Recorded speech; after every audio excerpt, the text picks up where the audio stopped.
Davido calls himself the 001 of the Nigerian music industry. What this means is that he is basically referring to himself as the best, biggest, and the #1 artist in Nigeria. Do you think you're the biggest artist in Nigeria? Yes, I am. Yeah? Yes. Facts is there, it's clear. But calling yourself the #1 artist in a country full of talented individuals will only get you enemies, and in Davido's case, a lot of enemies. But before we get into all of that, does Davido even deserve all these titles that he seems to be giving himself? Well, let's take a look at his musical journey to find out. Davido's journey into the music industry is entirely different from what you might think. Almost all the top artists in Nigeria came from a poor background and had to do music as a means to escape poverty. Artists like Wizkid, Olamide, Zlatan, Omale, Bella Shmurda, and so many more all have the same grass to grey story. Davido was different. As a matter of fact, he was actually born into a very rich family. His life was already pre-planned for him before he was even born. Davido's dad is one of the richest men in Africa. All what Davido had to do was to go to school, graduate, and come take over from his father in his line of business. But Davido never wanted to follow in his father's footsteps. To be fair, he never asked for any of this. All he wanted to do was to make a name for himself, so he decided to go into music. Because of how rich and influential his father was, some people believe that Davido succeeded in the music industry because of his father's influence. Some even say that his dad practically bought him his music career, but this was far from the actual truth. When Davido was still an upcoming artist, his father actually tried to use his money and power to stop Davido from ever going into music. When he gets a report that Davido will be performing at a show or event, he gets the whole thing cancelled with just a single phone call. He will then involve the police to arrest Davido, the organizers of the show, and also the fans that came out to see him perform. Crazy as this might sound, this revelation was actually made by Davido himself. It was an all-out war between Davido and his father over his decision to do music. After a lot of back and forth, Davido was finally allowed to do music full-time.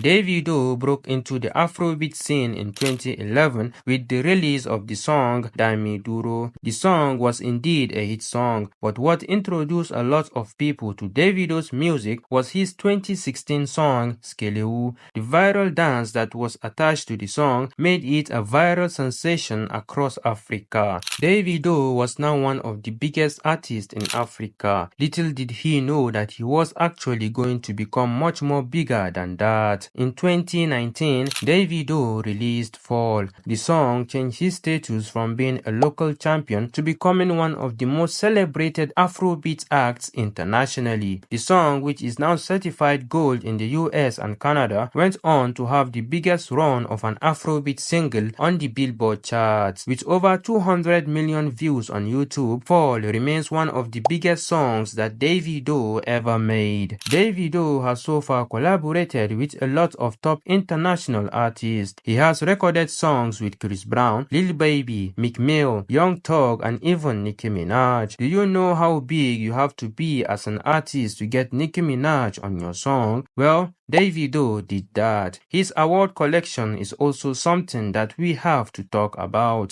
Davido has won a lot of awards both at the international stage and back home in Nigeria, but one award that is still missing from his catalog is the Grammys. We all thought that Davido was finally going to get a Grammy this year as he was nominated in 3 different categories. Sadly, Davido lost out on all 3 categories to his fellow nominees. But should the Grammy be used as a criteria for measuring the success of an artist musically? Nicki Minaj is today regarded as the queen of rap, even though she never won a single Grammy in her career. So as far as Davido is concerned, Grammy or no Grammy, his legendary status in the music industry remains unchanged. Davido has every right to call himself the best, but just like I mentioned at the beginning of this video, it has made him an enemy to a lot of artists in the music music industry. One of such artists is Wizkid. The beef between Wizkid and Davido deserves a documentary of its own, but for the sake of this video, I will try and summarize. Wizkid and Davido started out as very close friends. They were both regarded as the new face of Afrobeat during the early stages of their careers, and just like Davido, Wizkid has also taken Afrobeat to a whole new level, especially at the international stage. He has won several awards including a Grammy, and has also managed to feature Drake on one of his songs. So how did they go from being best friends to becoming the biggest rivals in the music industry? Well, the simple answer to this question is their battle for supremacy. Wizkid wants to be known as the biggest artist in Nigeria. This also applies to Davido, who happens to be interested in that same title. This is the origin of their beef, and it has been going from bad to worse over the years. Another reason why Davido gets nothing but hate from his competitors in the industry is mainly because he comes from a rich background. But does Davido deserve all this hate, envy and jealousy? Well, I will allow you guys be the judge of that. All that Davido does is to make music, do giveaway for his fans and mind his business. But somehow, he is still the most hated artist in the industry. Let me know what you think in the comment section below, and if you enjoyed watching this, please subscribe to the channel for more interesting videos like these.